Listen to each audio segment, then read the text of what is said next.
వరంగల్ పట్టణ కేంద్రంలో కొత్తవాడ ప్రాంతంలో ఉన్నటువంటి గోల్డెన్ కిడ్స్ పాఠశాలలో రాష్ట్ర ప్రభుత్వ నిబంధనలకు విరుద్ధంగా పాఠశాల పాఠ్య పుస్తకాలను అమ్ముతున్నారన్న సమాచారం తెలియడంతో అధికారులను సంప్రదించగా మండల విద్యా కార్యాలయంలో పనిచేసే సిహెచ్ చాలా సువర్ణ పాఠశాలకు చేరుకొని అక్రమంగా నిబంధనలకు విరుద్ధంగా విక్రయిస్తున్న స్కూల్ పాఠ్య పుస్తకాలను సీజ్ చేయడం జరిగింది. ఈ సందర్భంగా ఏఐఎఫ్డిఎస్ రాష్ట్ర ప్రధాన కార్యదర్శి గడ్డం నాగార్జున, ఏఐఎస్బి రాష్ట్ర ప్రధాన కార్యదర్శి ఎంఏ హకీం నవీద్లు మాట్లాడుతూ రాష్ట్ర ప్రభుత్వ నియమ నిబంధనలు తొంగలో తొక్కి అక్రమంగా పాఠశాలలో అధిక ధరలకు పాఠ్య పుస్తకాలు విక్రయిస్తున్నారు. ఎలాంటి జీవోలు లేకుండా ఉన్నాయని మాయమాటలు చెప్పి తల్లిదండ్రులను మోసం చేసి అధిక ధరలకు పాఠ్య పుస్తకాలను అమ్ముతున్నారు. మండల విద్యాధికారులు ప్రైవేట్ పాఠశాలలో పుస్తకాల పాఠ్య పుస్తకాలు దందాను అరికట్టాలని, ప్రైవేట్ పాఠశాలను సందర్శించి చర్యలు తీసుకోవాలని డిమాండ్ చేశారు. సీజ్ చేసిన పాఠ్య పుస్తకాలను అధికారులు స్వాధీనం చేసుకోవాలన్నారు. గోల్డెన్ కిడ్స్ పాఠశాల గుర్తింపును రద్దు చేయాలని డిమాండ్ చేశారు.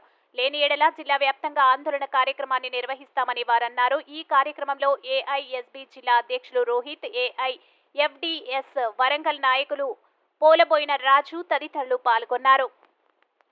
ఆ సీజన్ అట్లే ఉండి ఈ స్కూలు పర్మిషన్ రద్దు చేయాలి.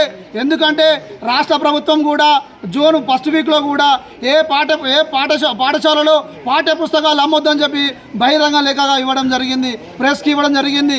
అయినా కూడా గవర్నమెంట్ ప్రభుత్వం నియమ నిబంధనలని తుంగలో తొక్కి విద్యార్థులను మోసం చేస్తూ, విద్యార్థుల తల్లిదండ్రులను మోసం చేస్తూ, అదేవిధంగా మరి రాష్ట్ర ప్రభుత్వాన్ని మోసం చేసి పాఠ్య పుస్తకాలు అమ్ముతున్నటువంటి గోల్డెన్ కిడ్స్ మీద చట్టరీత్యా క్రిమినల్ కేసులు పెట్టి శిక్షించాల్సిన అవసరం ఈ యొక్క విద్యాశాఖకు ఉంది.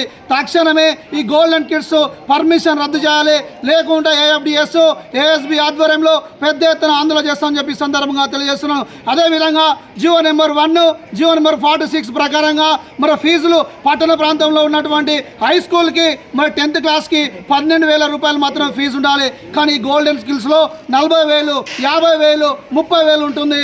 అదేవిధంగా నర్సరీకి మరి 2,000, 3,000 రూపాయలు ఫీజు ఉండాలి. కానీ 10,000, 12,000, 15,000 ఫీజు ఉంటుంది. బిడ్డ ఎంఈఓ గారు మరి తక్షణమే వచ్చి ఈ స్కూల్ని సీజ్ చేయాలి, పర్మిషన్ రద్దు చేయాలి. లేకుంటే మీ విద్యాశాఖ కార్యాలయాలు ముట్టడిస్తాం, లేకుంటే రాష్ట్ర వ్యాప్తంగా బంద్కు పిలిపిస్తామని చెప్పి సందర్భంగా తెలియజేస్తున్నాను.